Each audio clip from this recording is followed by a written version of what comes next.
മലപ്പുറം ലോക്സഭാ തെരഞ്ഞെടുപ്പിൽ റിബലായി മാറിയ ഒരു അപര സ്ഥാനാർത്ഥിയുണ്ട്. LDF സ്ഥാനാർത്ഥി MB ഫൈസലിന്റെ അപരനായ ചെരൂർ ഹൈസ്കൂൾ അധ്യാപകൻ മുഹമ്മദ് ഫൈസലാണ് ആ അപരൻ. അതേസമയം ഈ അപരൻ കുഞ്ഞാലിക്കുട്ടിയുടെ റിബൽ സ്ഥാനാർത്ഥിയാണ് എന്നാണ് LDF പ്രചരണം. സാധാരണ തെരഞ്ഞെടുപ്പുകളിൽ റിബൽ സ്ഥാനാർത്ഥികളും അപരന്മാരും സ്ഥിരം കാഴ്ചയാണ്. എന്നാൽ മലപ്പുറം ഉപതെരഞ്ഞെടുപ്പിൽ ഇക്കുറി അപരനും റിബലും ഒരാളാണ്. പായ്വഞ്ചിയും മനുഷ്യനും എന്ന ചിഹ്നത്തിൽ മത്സരിക്കുന്ന മുഹമ്മദ് ഫൈസൽ. LDF സ്ഥാനാർത്ഥി അഡ്വക്കേറ്റ് NP ഫൈസലിനെതിരെ ലീഗുകാരാണ് മുഹമ്മദ് ഫൈസലിനെ രംഗത്തിറക്കിയത്.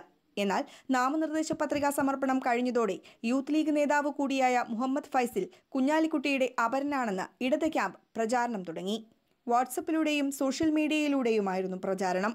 മത്സരം കൊഴുപ്പിക്കാൻ ഫൈസലും പ്രചാരണത്തിൽ സജീവമാണ്. എന്നെ സ്നേഹിക്കുന്ന കുറേ ആളുകൾ ഈ നാട്ടിലുണ്ട്.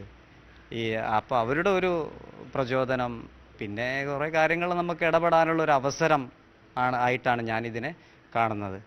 വേങ്ങര ചെറൂർ സ്കൂളിൽ അധ്യാപകനാണ് മുഹമ്മദ് ഫൈസൽ. കോട്ടയ്ക്കൽ സ്വദേശിയാണ്. നിരവധി സംഘടനകളിലും ഒപ്പം സ്കൂളിലെ അധ്യാപക സംഘടനാ പ്രതിനിധി കൂടിയാണ് ഫൈസൽ. സുവി വിശ്വനാഥൻ, News 18, മലപ്പുറം.